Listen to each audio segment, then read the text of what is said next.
Bienvenidos chicos a sus clases virtuales de literatura en nuestro colegio Sistema Universia, exigencia y alto nivel académico. En esta ocasión vamos a desarrollar el tema número 14, vamos a ver lo que es el indigenismo. Vamos a hablar de este tipo de literatura que se va a preocupar más que todo por hablar sobre el mundo andino y desarrollar los problemas que aquejan al hombre andino. El indigenismo se va a desarrollar en la misma época en la cual se daba el vanguardismo en nuestro país. Estamos hablando de las primeras décadas del siglo XX. Entonces podemos entender de que el vanguardismo y el indigenismo se van a desarrollar en la misma época y van a ser no tratados por los mismos o por diversos autores, como es el caso de Vallejo, si recuerdan. Vallejo es un poeta vanguardista destacado que va a iniciar la vanguardia en el Perú y en toda América en 1922 cuando publica su libro Trilce. ¿Ya? Y Vallejo, como poeta, no va a tener esta tendencia experimental que la siguen manteniendo en sus libros como Poemas Humanos y España, parte de mi este cáliz, que fueron publicados después de la muerte de este autor norteño.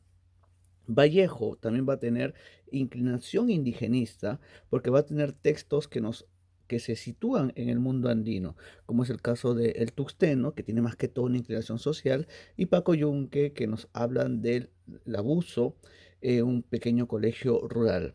Así que el indigenismo va a ser una tendencia que se va a desarrollar y los autores, ya sean vanguardistas o indigenistas, van a tomar estas, ¿no? esta forma de entender la literatura. Así que sin más preámbulos vamos a desarrollar el indigenismo. El indigenismo no es propio de nuestro país, porque recuerda que sería absurdo pensar que un país como el nuestro, que es netamente indígena, sea la primera vez que se habla del indio. No, el indio siempre fue un tema y siempre fue un personaje en nuestra literatura. Desde que el español llegó, el tema del indio, los problemas que aquejan al indio va a ser no tratado de manera directa, de manera tangencial o de una manera muy superficial, pero siempre va a estar. De los comentarios reales del Inca Garcilaso de la Vega, que nos presentaba la flora y la fauna andina, hasta los autores del siglo XX que vamos a ver hoy día. Solamente que el indio era tratado no de una manera, como te mencioné, de una manera no muy profunda, ¿no? Si bien es cierto, los modernistas como Ventura García Calderón y José Santos Chocá nos van a hablar del hombre andino, simplemente lo utilizaban de manera decorativa, con una visión bastante exótica, es decir, con ojo de turista. González Prada va a llamar la atención, ¿no? A los lectores de su época, porque recuerda que González Prada en el siglo XIX busca poder responder el por qué perdimos la guerra. González Prada desarrolla una prosa beligerante, ¿no? Que va a atacar a la vieja república que nos llevó a una derrota inminente. Y en su afán de denuncia, González Prada también desarrolla el tema del indio. Lo malo de González Prada es que no pone al indio como un ser inferior que necesita ser educado por el Estado porque propone una solución pedagógica. Y esa proyección paternalista también lo va a, ¿no? mostrar en una de sus alumnas, que es Clorinda Mato de Turner. Esta escritora cusqueña, en su novela Aves sin nido, ella denuncia el abuso, ¿no? y el maltrato que hay sobre los indios, pero lamentablemente el error que comete Clorinda Mato Turner es poner al indio como un ser inferior que necesita ser protegido por una élite limeña criolla. El indio por sí mismo no puede protegerse. ¿No? Eso fue interesante, ¿por qué? Porque fue una llamada de atención hacia los lectores y hacia, ¿no? los más escritores de su época, donde se buscaba denunciar, pero lamentablemente ponían al indio como un ser que por sí mismo no podía valerse. Pero fue una llamada de atención. Es por eso que se considera que ellos son los antecedentes de este movimiento, el movimiento indígena, que se va a dar con mucha fuerza no solamente en Perú, sino en toda América. El indigenismo se vincula mucho con lo que es el regionalismo. El regionalismo es un movimiento cultural, político y social que va a responder a los cambios que se dan en toda América Latina. ¿No? El regionalismo va a responder, ¿no? a los eventos económicos que va a traer consigo el capitalismo y que va a hacer de que en América se acentúen las diferencias sociales. Y esto claramente se ve en México con la Revolución Mexicana. Y el Perú no es ajeno a esta realidad. Y es por eso que el indio vuelve a ser tomado como, ¿no? como un referente para sus obras, porque también recuerda que estamos viviendo el centenario de nuestra independencia. El Perú está celebrando los 100 años de su vida republicana. Es por eso que los intelectuales se ponen a repensar, ¿no? sobre la situación de nuestro país.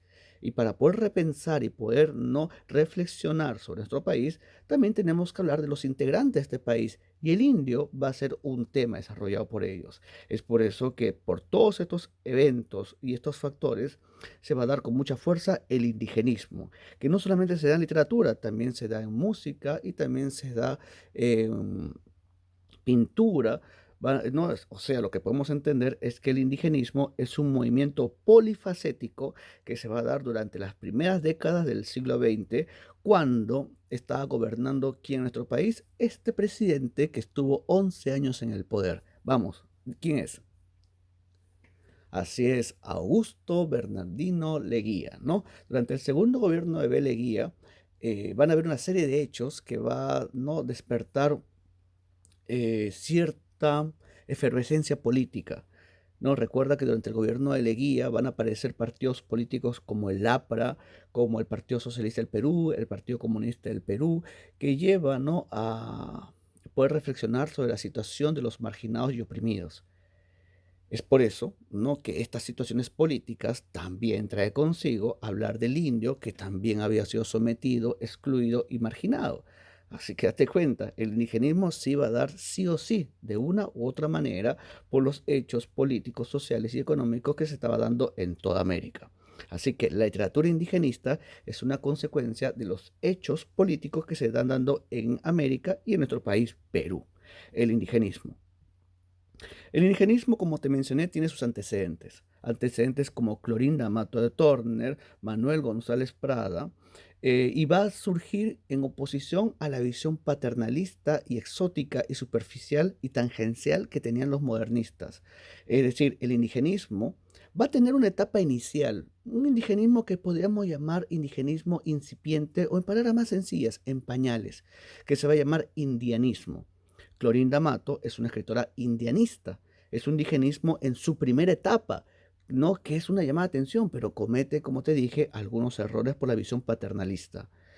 Este indianismo va a ser rechazado por estos escritores porque ellos rechazan esa visión exótica que había sobre el indio, la que tenía Ventura García Calderón. ¿Te acuerdas La venganza del cóndor? Donde ponían al indio como un ser extraño y místico y sobrenatural. Va. El indio es de carne y hueso, como tú y como yo. Simplemente tiene una cultura no distinta a la nuestra, porque es de otro lugar. Tiene no una cosmovisión distinta. Bueno, el indigenismo rechaza todo eso, ¿no? También le molesta en la visión paternalista que tiene Clorinda Mato de Turner, y esto se puede resumir en una frase de Luis Abanto Morales, ¿no? La famosa canción Yo lo soy y no me compadezcas, porque sea distinto a ti no significa de que sea menos que tú. Este indigenismo, ¿no? Entonces podemos decir de que surge en contra del paternalismo indianista, surge en contra de la mirada exótica de los modernistas y busca retratar al indio tal cual es, ya sean sus costumbres, sus vivencias, sus hábitos y sus usos. En otras palabras, es un realismo. El indigenismo es un realismo porque describe el ambiente rural, describe, ¿no? los Andes, no solamente lo que es el ambiente, sino también a los personajes, y busca plasmar hasta su propia forma de hablar. Es muy descriptivo. El indigenismo también critica duramente el abuso que hay contra el indio, critica el abuso de los gamonales, los latifundistas, los hacendados, que van a maltratar, humillar al indio, al hombre andino. Este indigenismo busca desarrollar una visión más profunda, lo que se podría decir una visión antropológica del mundo andino, conocer al indio desde adentro, hablar no a partir de sus zapatos, no, en esta ocasión será desde sus ojotas. O sea, es bien fácil hablar del mundo andino, pero como un turista. Aquí no, aquí vamos a hacer, no, aquí vamos a conocer la cosmovisión andina. Es por eso de que no, en algunos casos van a ser hasta los mismos indios que van a estudiar, ¿no? que van a ser letrados, o sea, no personajes provincianos que van a convivir con indios y es por eso que tienen esta cosmovisión, como es el caso de Silvia Alegría y José María Arguedas, que vamos a ver más adelante. Eh, este indigenismo no va a tener como máximos representantes a Enrique López Albújar, a quien se le considera el iniciador del indigenismo con su libro de cuentos llamado Cuentos Andinos, publicado en 1920.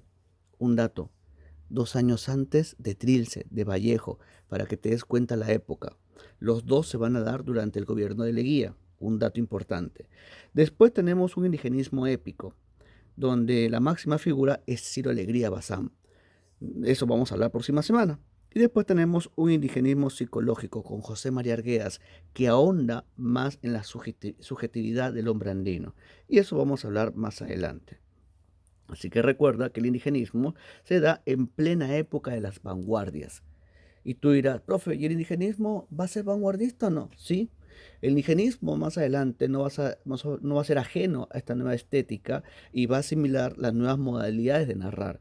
Es por eso que el indigenismo recargado, un indigenismo 2.5, se le va a llamar neoindigenismo. ¿Por qué, profe? Porque habla del mundo andino, pero con nuevas técnicas como el flashback, el monólogo interior, la multiplicidad de narradores, y hasta asimila también lo real maravilloso, que se puede ver en la obra de Arguedas. No te preocupes, eso vamos a hablar de aquí a 2 clases.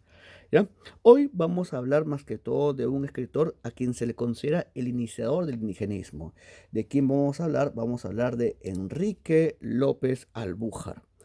Este escritor nació en Chiclayo en 1872. Específicamente nació, ¿no?, en casi en Nochebuena. Nació un 23 de diciembre de 1872 en Chiclayo, pero se considera piruano porque allí pasó sus primeros años de vida, y falleció en Lima en 1966, específicamente un 6 de marzo, a los 93 años. Un hombre que va a ser casi colindante y contemporáneo con Chocano. Es por eso que podemos encontrar en sus obras cierta influencia modernista, pero en su poesía, porque Enrique López Albújar va a ser poeta, narrador, articulista y era abogado. Él estudió Derecho en San Marcos y eso le va a servir bastante para poder conocer, ¿no?, el mundo andino. A ver, te cuento sobre él, sobre Enrique López Albújar, a quien se le considera iniciador del indigenismo. Enrique López Albújar, como puedes observarlo, él nació en Chiclayo, ya te mencioné la fecha. Él va a cultivar diferentes estilos en la narrativa. E incursionó asimismo en el periodismo, también va a ser articulista en unos diarios, va a dirigir algunas revistas también, y sobre todo es conocido por ser uno de los gestores del indigenismo, es decir, presentar al indio tal cual es, como un ser humano, como tú y como yo, simplemente que nació en una localidad distinta, bajo diferentes costumbres, crianzas y usos, ¿sí? Todos nosotros no tenemos parientes de los Andes y hemos visto que tienen costumbres distintas, pero no por eso son mejores ni tampoco peores. Simplemente tienen una forma de vivir distinta a la nuestra. Y este indigenismo intenta plasmar eso. No critica, no cuestiona, simplemente lo muestra nada más. Es una visión objetiva, realista, ¿no?, del mundo andino. Y esto es lo que logra Enrique López Albújar.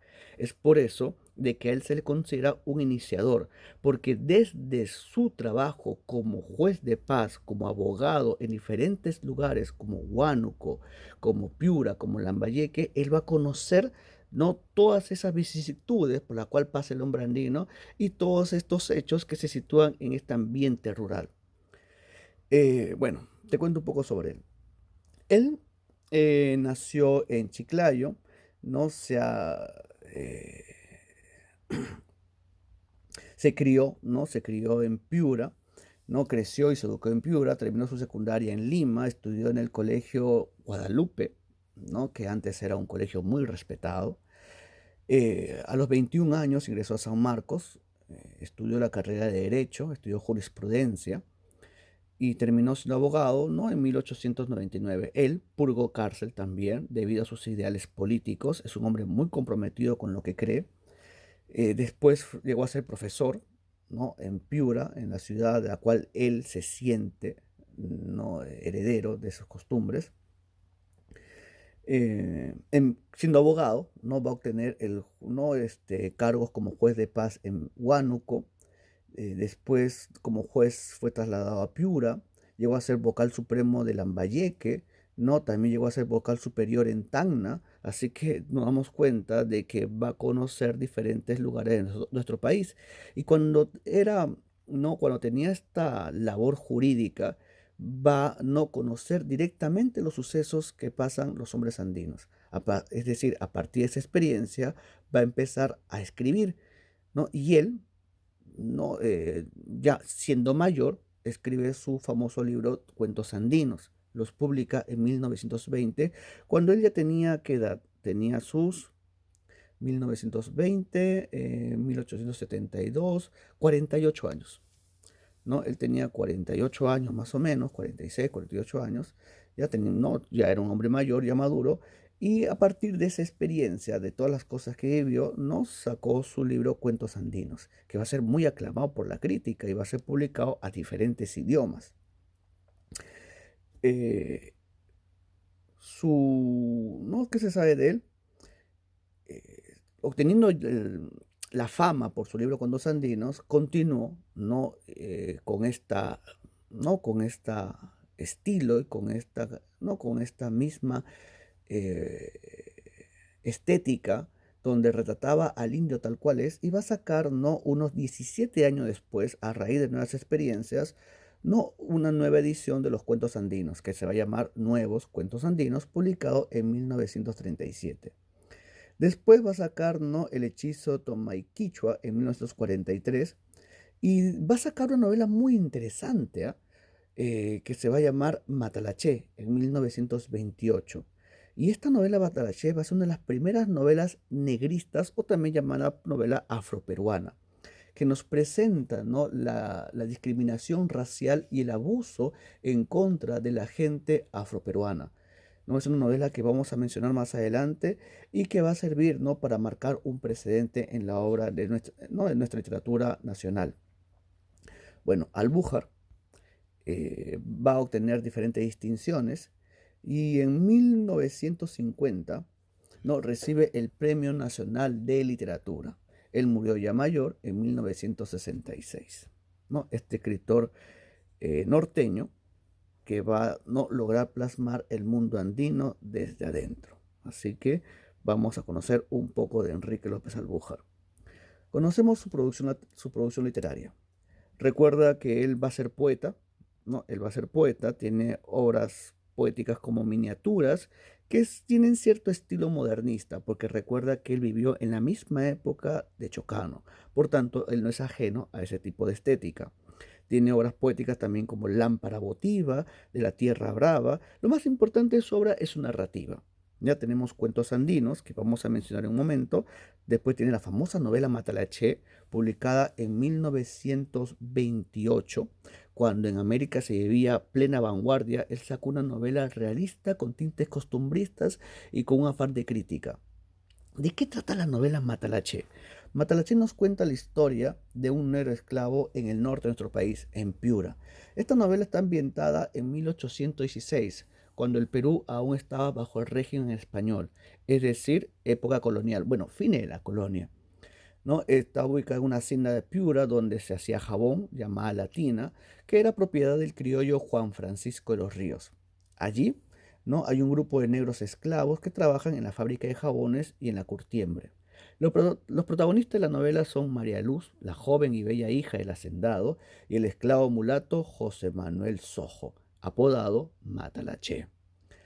La hija del patrón, María Luz, ¿no? que venía de Lima, se enamora de José Manuel. ¿Por qué, profesor? Porque José Manuel tenía un físico imponente y una habilidad artística, pero sobre todo por la calidad humana que muestra pese a ser un esclavo. José Manuel era hijo de hijo de un español con una esclava negra. José Manuel era ¿no? un negro esclavo muy altivo ¿no? y bastante soberbio, y tenía la labor de copular con las demás esclavas, es decir, era un negro semental. Y el deseo va a empezar a ganar terreno en María Luz. Y el amor de la pareja acaba trágicamente cuando el hacendado se entera de que su pequeña hija María Luz está esperando un hijo del negro Matalaché. El papá, el hacendado, Juan Francisco, hasta entonces descrito como un patrón bondadoso con sus esclavos, muestra su verdadera naturaleza, condenado a Matalaché a un terrible suplicio. ¿Por qué, profesor? porque es arrojado vivo a una tina ardiente de carbón, ¿no? Y así acaban los días de este pobre negro Matalache. Tiene obras de teatro, pero lo que no más interesa es su narrativa, ¿no? Sus cuentos andinos y la gran novela Matalache. Profe, ¿por qué Matalache? Porque así lo llaman los argentinos. En plena faena amorosa, cuando José Manuel estaba con las esclavas, le decían, matala, che, matala, ¿no? Y es por eso que lo van a conocer como el negro Matalache al pobre Juan Manuel. Su obra. Enrique López Albújar recuerda que es muy importante por su libro de cuentos llamado Cuentos Andinos, que apareció publicado en 1920.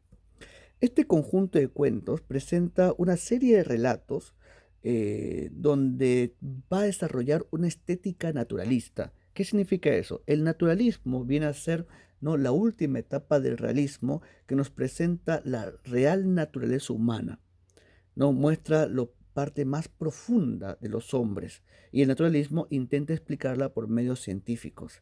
Esta novela es muy descriptiva y es tan realista que a veces puede ser hasta golpeante, porque nos presenta a un indio, no con sus virtudes y con defectos. Cuando leamos un cuento de Enrique López Albújar, vas a saber de lo que hablo, ¿ya? Al hablar de los indios, entonces va a hablar también la situación de los marginados, porque recuerda que el indio está bajo el yugo de los hacendados. Y Enrique López Albújar describe esas tensiones, más que todo, ¿no? La labor, la presencia del indio que está sometido.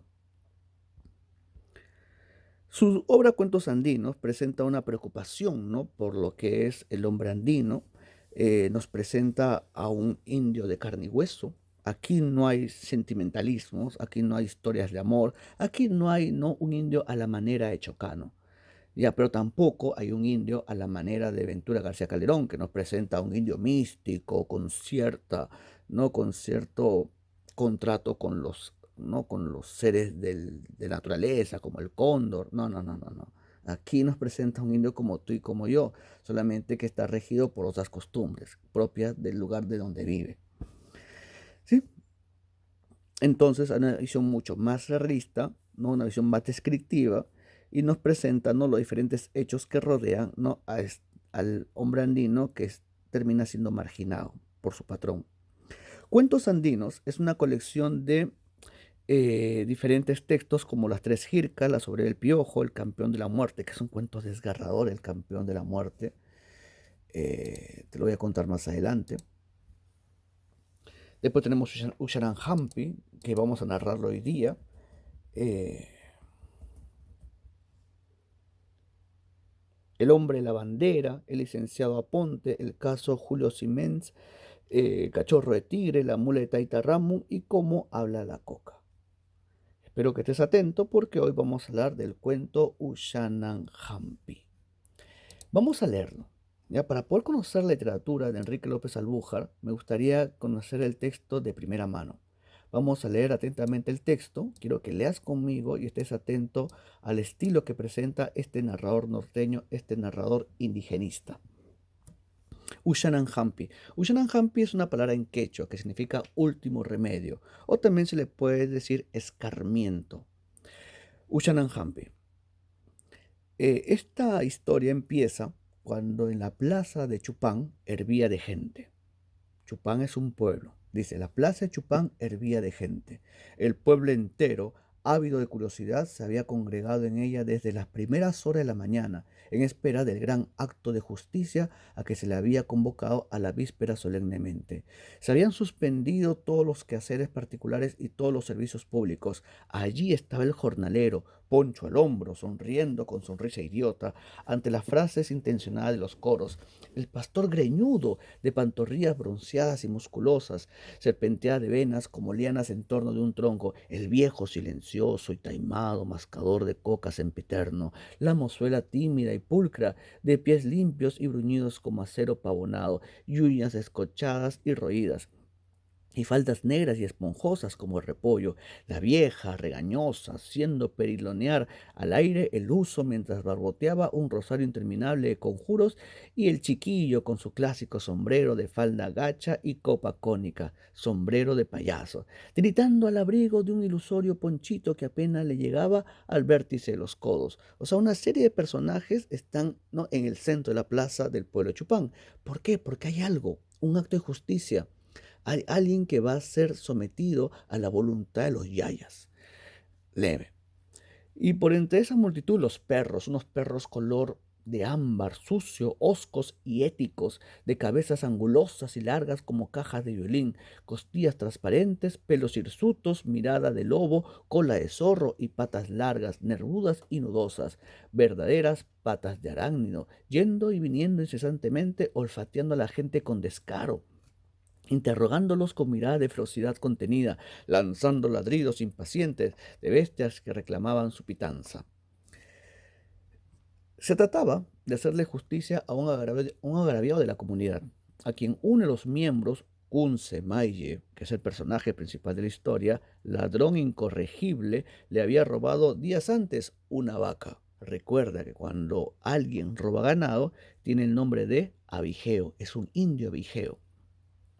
Un delito que había alarmado a todos profundamente, no tanto por el hecho en sí, cuanto por la circunstancia de ser la tercera vez que un mismo individuo cometía igual crimen. O sea, Kunsemaye no más de una vez había cometido ese robo, algo inaudito en la comunidad. Aquello significaba un reto, una burla, la justicia severa e inflexible de los yayas, merecedora de un castigo pronto y ejemplar.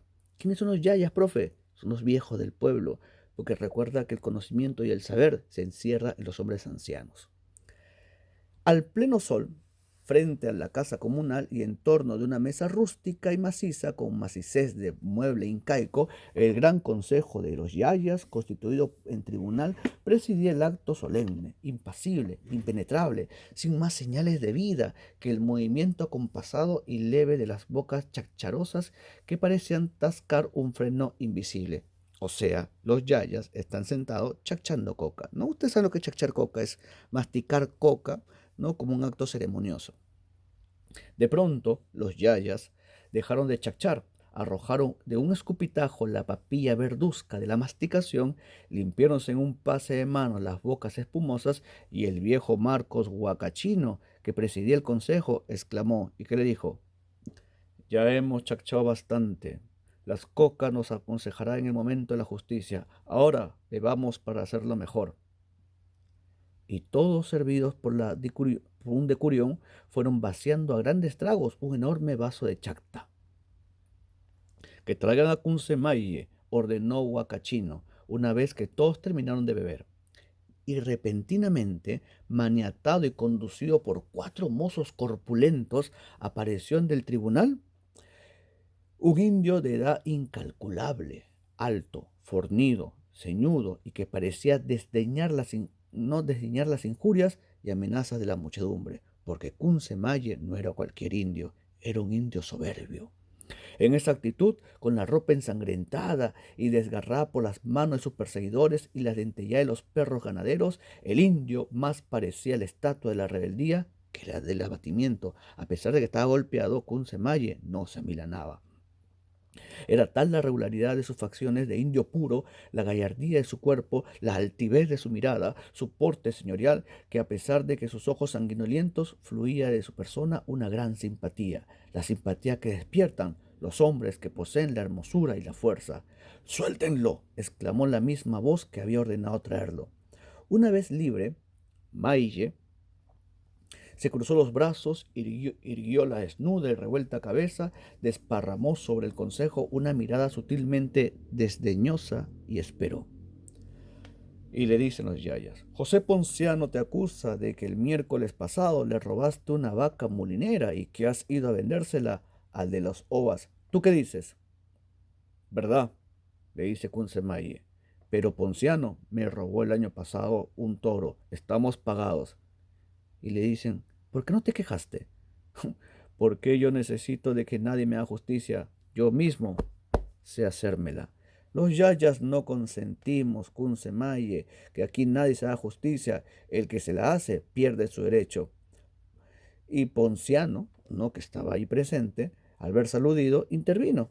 ¿Y qué dijo Ponciano? Eh, Maye está mintiendo, Taita. El toro que dice yo se lo robé, se lo compré en Natividad, Guaylas. Que lo diga, está presente. ¿Verdad, Taita? Contestó un indio, adelantándose hasta la mesa del consejo. Hierro, gritó Maye, encarándose ferozmente a Guaylas. Tan ladrón tú como Ponciano. Todo lo que tú vendes es robado. Aquí todos se roban.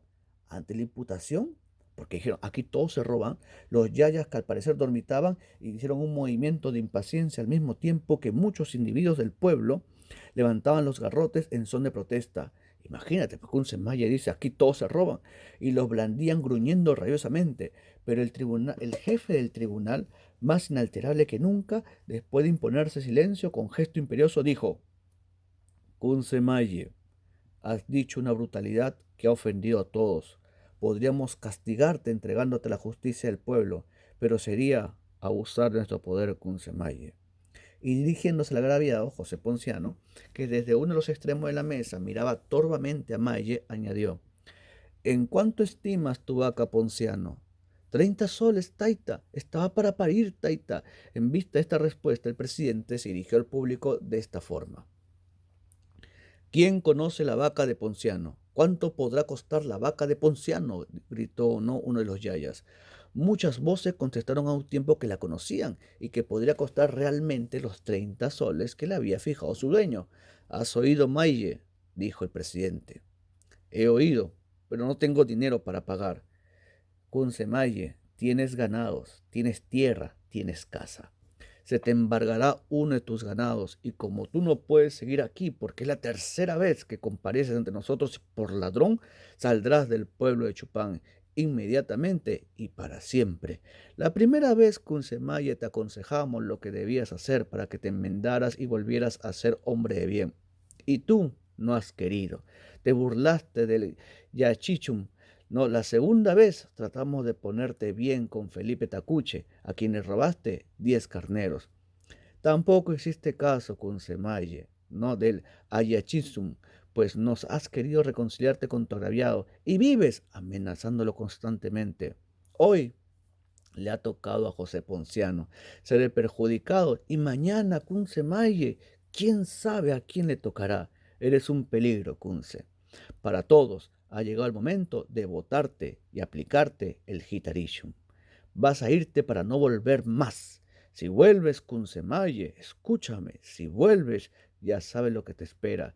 Te cogemos y te aplicamos Ushanam Hampi. ¿Has oído bien, Kunsemaye? Y Maya, al escuchar al Yaya, se encogió de hombros, miró al tribunal con indiferencia, echó mano al walkie que por milagro había conservado en la persecución y sacando un poco de coca se puso a chachar lentamente. O sea, Kunsemaye le valía. El presidente de los Yayas, que tampoco se inmutó por esta especie de desafío del acusado, dirigiéndose a sus colegas, volvió a decir, compañeros, este hombre que está delante de nosotros es Kunsemaye, acusado por tercera vez de robo en nuestra comunidad. El robo es notorio, no lo has desmentido, no ha probado su inocencia. ¿Qué debemos hacer con él? ¿No? Botarlo de aquí, aplicarle Hiturition, contestaron una voz de los Yayas, volviendo a quedar mudos e impasibles. ¿Has oído, Maye? Hemos procurado hacerte un hombre de bien, pero no has querido. Caiga sobre ti el Hitarichum. Después, levantándose y dirigiéndose al pueblo, añadió con voz solemne y más alta que la empleada hasta entonces, este hombre que ves aquí es Kunsemaye, a quien vamos a votar de la comunidad por ladrón. Si alguna vez se atreve a volver a nuestras tierras, cualquiera de los presentes podrá matarle. No lo olviden. De curiones, cojan a este hombre y síganos. Kunsemaye. Se llevaron a Kunsemaye. Y los yayas, seguidos del acusado y la muchedumbre, abandonaron la plaza, atravesaron el pueblo y comenzaron a descender por una escarpada senda, en medio de un imponente silencio, turbado solo por el tableteo de los chucuyes. Aquello era una procesión de mudos bajo un nimbo de recogimiento. Hasta los perros, momentos antes inquietos, bulliciosos, marchaban en silencio. gachas las orejas y las colas, como percatado de la solemnidad del acto.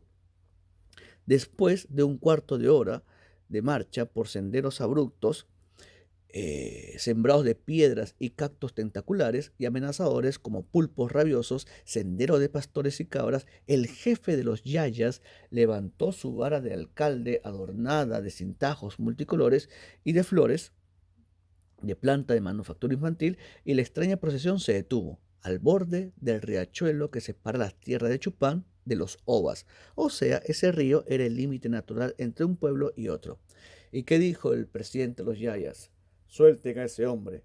Y dirigiéndose al reo, le dijo, Kunsemaye, desde este momento tus pies no pueden seguir pisando nuestras tierras, porque nuestros jircas se enojarían, y su enojo causaría la pérdida de las cosechas, y se secarían las quebradas, y vendría la peste. Pasa el río y aléjate para siempre de aquí. Maye volvió la cara hacia la multitud y con gesto de asco e indignación, más fingido que real, acababa de acompañar las palabras sentenciosas del Yaya, y después de lanzar al suelo un escupitajo enormemente despreciativo, con ese desprecio que sólo el rostro de un indio es capaz de expresar, exclamó, Smeitun Mikui, dijo Kunsemaye. Escupió, dijo esas palabras y se fue.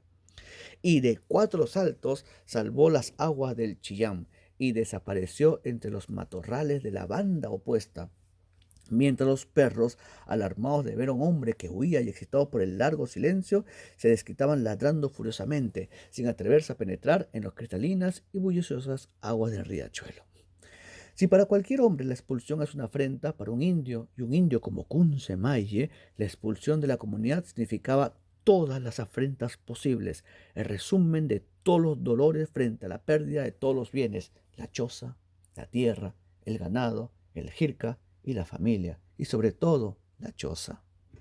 El gitarichum es la muerte civil del condenado, una muerte de la que jamás se vuelve a la rehabilitación, que condena al indio al ostracismo perpetuo y parece marcarle con un signo que le cierra para siempre las puertas de la comunidad.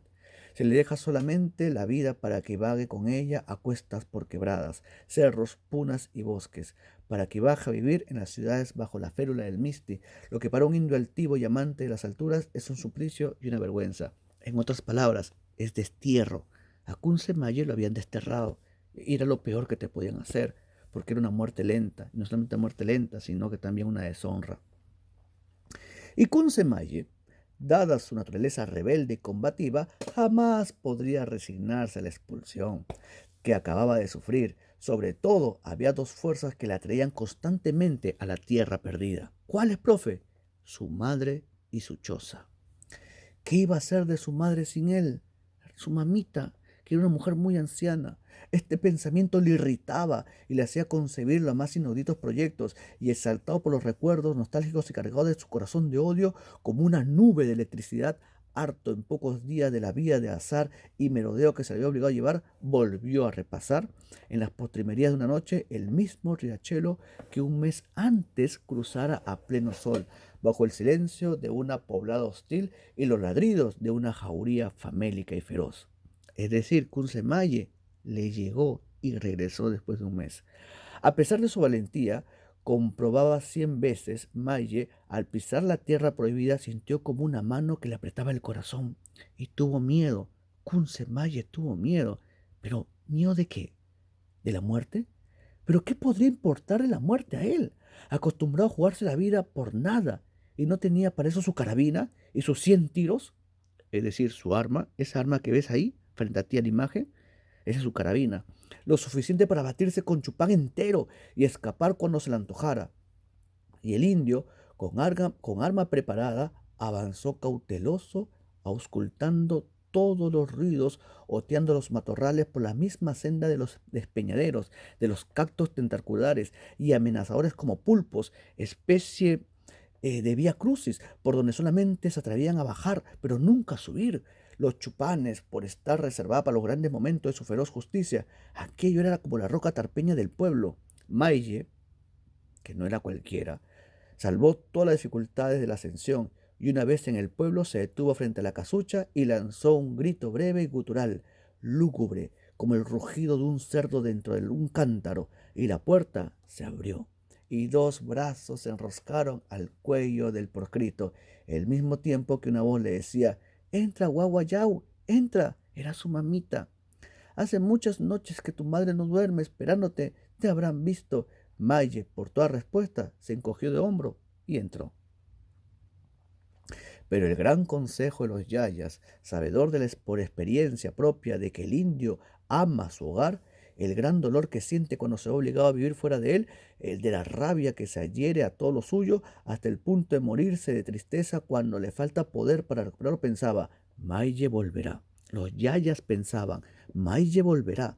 Cualquier noche de estas, Maye es audaz, no nos teme, nos desprecia. Y cuando él siente el deseo de chachar bajo su techo y al lado de la viejita Anastasia, no habrá nada que lo detenga. Y los yayas pensaban bien.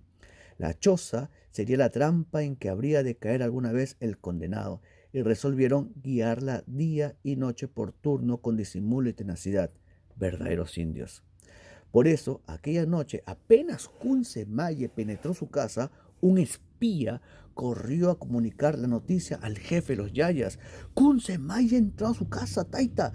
Nastasia le ha abierto la puerta», exclamó palpitante, emocionado, estremecido, aún por el temor, con la cara de un perro que viera un león de repente. Y le preguntaron: «¿Estás seguro, Santos?» «Sí, Taita. Nastasia lo abrazó. ¿A quién podía abrazar la vieja Nastasia, Taita? Es Kunse». «¿Está armado?» «Con carabina, Taita. Sí, vamos a sacarlo. Iremos todos armados. Kunse es malo y tira bien». Y la noticia se esparció por el pueblo eléctricamente. «Ha llegado Kunse Maye, ha llegado Kunse Maye». Era la frase que repetían todos, estremeciéndose. Inmediatamente se formaron grupos. Los hombres sacaron a relucir sus grandes garrotes, los garrotes de los momentos trágicos. Las mujeres, en cuclillas, comenzaron a formar ruedas frente a las puertas de sus casas. Y los perros, inquietos, sacudidos por el instinto, a llamarse y dialogar a la distancia. «Oyes, Kunse», murmuró la vieja Anastasia, que recelosa y con el oído pegado a la puerta no perdía el menor ruido, mientras aquel, sentado sobre un banco, chachaba impasible, como olvidando las cosas del mundo. «Siento pasos que se acercan, y los perros están preguntando quién ha venido de afuera. ¿No oyes, Kunse? ¿Te habrán visto? ¿Para qué habrás venido, guau, guau, yau?» No, y Kunse hizo un gesto desdeñoso y se limitó a decir: «Ya te he visto, mi viejita, y me ha dado el gusto de saborear una chachada en mi casa. Voyme ya, volveré otro día, viejita». ¿Y qué crees?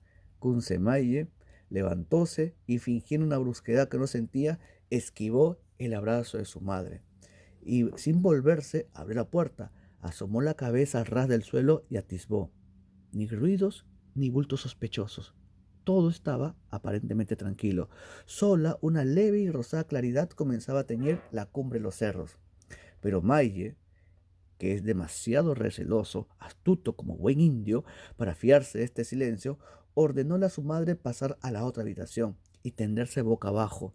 Dio enseguida un paso atrás para tomar impulso y de un gran salto al sesgo no, salvó la puerta y echó a correr como una exhalación. Sonó una descarga y una lluvia de plomo acribió la puerta de la choza. Es decir, empezaron a disparar a Kunse Maye, al mismo tiempo que innumerables grupos de indios, armados de todas armas, aparecían por todas partes gritando: «¡Muera Kunse Maye! Ushanan Hampi», gritaban. Maye apenas logró correr unos 100 pasos, pues otra descarga que recibió de frente le obligó a retroceder y escalar de 4 saltos felinos el aislado campanario de la iglesia, desde donde resuelto y feroz Kunse-Maye empezó a disparar certeramente sobre los primeros que intentaron alcanzarle. Entonces comenzó algo jamás visto por esos hombres rudos y acostumbrados a todos los horrores y ferocidad, algo que, iniciado como un reto, llevaba trazas de acabar en una heroicidad monstruosa, épica, digna de la grandeza de un canto.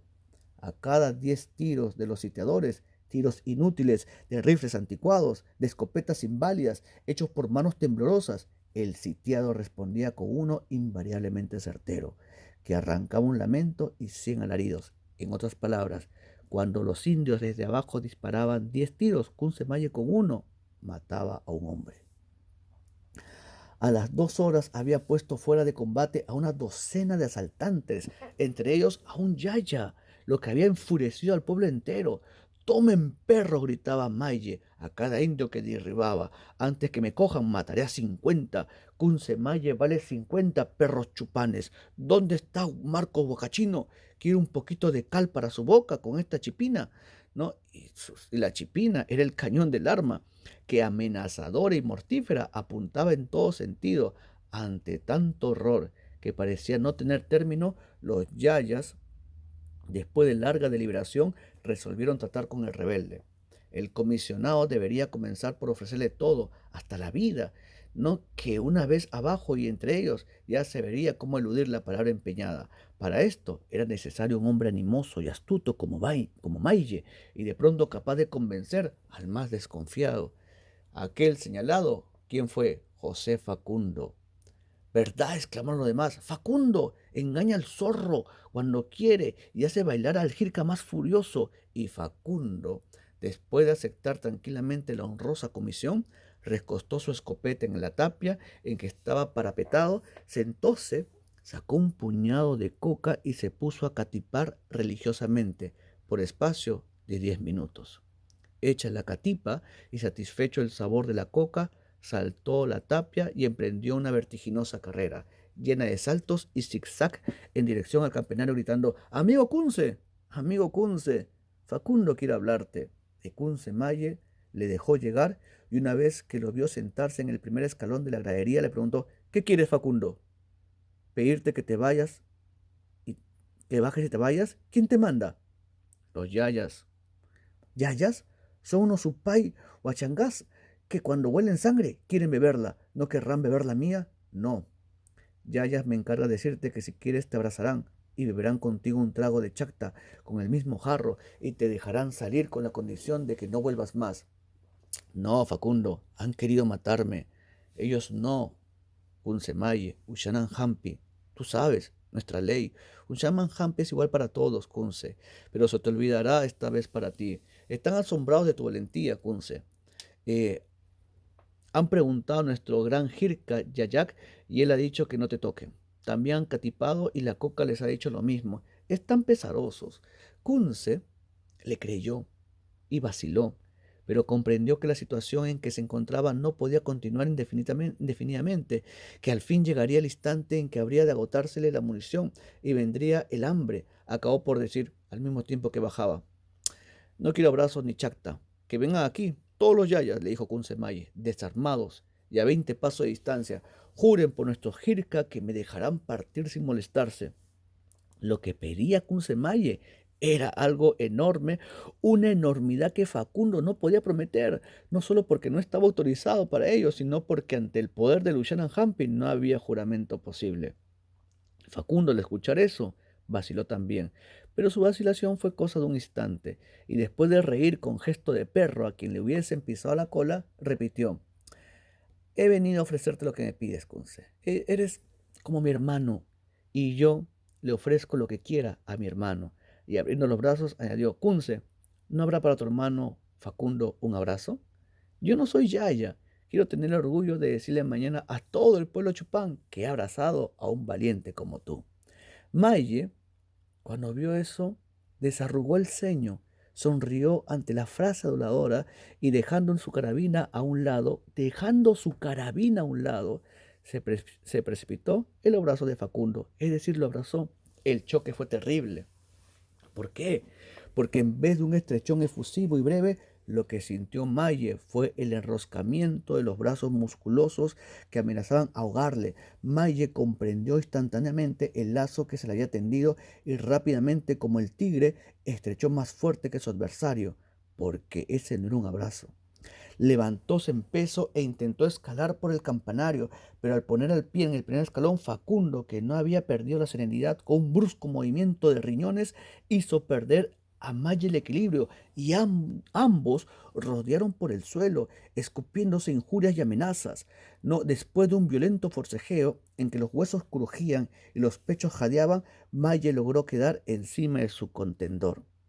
«Perro más perro que los yayas», exclamó Maye, ¿no? Trémulo de ira: «Te voy a retasear allá arriba, después de comerte la lengua.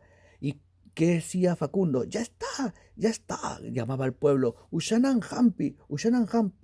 No, y Kunsemaye le grita que está, recuerda que está abrazado, le dice, calla traidor. Volvió a rugir Kunsemaye, dando un puñetazo feroz en la boca y cogiendo a Facundo por la garganta, se le apretó tan profundo que le hizo saltar la lengua lívida, viscosa, enorme, vibrante como la cola de un pez cogido por la cabeza, a la que entorbaban los ojos y una gran conmoción se deslizaba por su cuerpo como una onda. Maille sonrió satánicamente, desenvainó el cuchillo y cortó de un tajo la lengua de su víctima, y se levantó con intención de volver al campanario, pero era muy tarde. Los sitiadores, que aprovechando el tiempo que había durado la lucha, lo habían estrechamente rodeado. Se lo impidieron. Un garrotazo en la cabeza lo aturdió. Una puñalada en la espalda lo hizo tambalear. Una pedrada en el pecho obligarle a soltar el cuchillo y llevarse las manos a la herida. Sin embargo, aún pudo reaccionar y abrirse paso a puñadas y puntapiés y llegar batiéndose en retirada hasta su casa. Kunsemaya empezó a correr, pero la turba que lo seguía de cerca penetró tras él en el momento en que el infeliz caía en los brazos de su madrecita. Mira la imagen. 10 puñales se le hundieron en el pecho y Kunsemaye se fue corriendo a su casa y abrazó a su madre. No, y cuando la mamá sintió el abrazo de su hijo y vio cómo todo lo demás apuñalaba a Kunsemaye, la mamá que decía, no le hagas así, Taitas, que el corazón me duele, gritó la vieja Anastasia, mientras salpicado el rostro de sangre caía de bruces, arrastrada por el desmadajado cuerpo de su hijo y por el choque de la feroz acometida. Entonces desarrollarse una escena horripilante, canibalesca. Los cuchillos, cansados de punzar, comenzaron a tajar, a partir, descuartizar, mientras una mano arrancaba el corazón y otra los ojos, esta cortaba la lengua y aquella vaciaba el vientre de la víctima, y todo esto acompañado de gritos, risotadas, insultos e imprecaciones, coreados por los feroces ladridos de los perros que a través de las piernas de los asesinos daban grandes tarascadas al cadáver y sumergían ansiosamente los puntiagudos hocicos en el charco sangriento. Arrastrarlo, gritó una voz. Arrastrarlo, respondieron sin más. A la quebrada con él, a la quebrada, gritaban todos. Inmediatamente se le anudó una soga en el cuello y comenzó a arrastrarlo, primero por el pueblo para que, según los yayas, todos vieran cómo se cumplía el Ushanan Hampi, después por la senda de los cactos. Cuando los arrastradores llegaron al fondo de la quebrada, a la orilla del Chillán, solo quedaba de Kunsemaye la cabeza y un resto de la espina dorsal. Lo demás quedóse entre los cactos, la punta de las rocas y las quijadas insaciables de los perros. 6 meses después, todavía podía verse sobre el dintel de la puerta de la abandonada y siniestra casa de los Mayes unos colgados secos, retorcidos, amarillentos, grasos, a manera de guirnaldas, eran los intestinos de Kunsemaye, puestos allí por mandato de la justicia implacable de los Yayas. Y así termina este genial cuento llamado Ushanan Hampi. Y tú dirás, su profesor, qué sangriento. Recuerda que este cuento narra de una manera muy realista el mundo andino. Y tú dirás, profe, qué salvaje. No, es su propio sistema de impartir justicia. Para ti puede ser chocante, para mí puede ser chocante, porque tenemos un sistema de justicia distinto.